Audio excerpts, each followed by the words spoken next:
ইংল্যান্ডের ১০০ বলের franchise tournament the 100-এ দল পেতে নিলামে নাম দিয়েছিলেন ২৩ জন বাংলাদেশি ক্রিকেটার। তবে নিলামের চূড়ান্ত তালিকায় জায়গা হয়েছিল শুধু মুস্তাফিজুর রহমান ও রিশাদ হোসেনের। বৃহস্পতিবার লন্ডনে হয়ে যাওয়া নিলামে নাম উঠেছিল দুজনেরই। তবে দল পেয়েছেন শুধুই মুস্তাফিজুর রহমান। মুস্তাফিজকে ভিত্তিমূল্য £১,০০,০০০ কিনেছে বার্মিংহাম ফিনিক্স।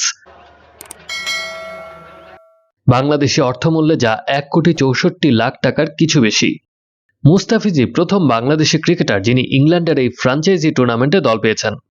চলুন দেখে নেই মুস্তাফিজুর রহমান বার্মিংহাম ফিনিক্সে তার দলে সতীর্থ হিসেবে কাদের কাদের পেতে যাচ্ছেন।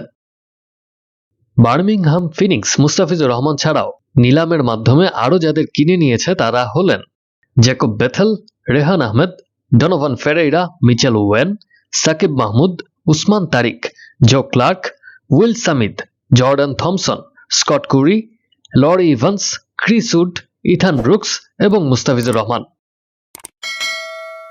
ফ্র্যাঞ্চাইজি ক্রিকেটে এখন বরাবরই বাংলাদেশ ক্রিকেট দলের পতাকা বহন করতে দেখা যায় মুস্তাফিজুর রহমানকে। এই প্রথমবারের মতো দ্য 100-এ দল পেয়েছেন কোনো বাংলাদেশি ক্রিকেটার।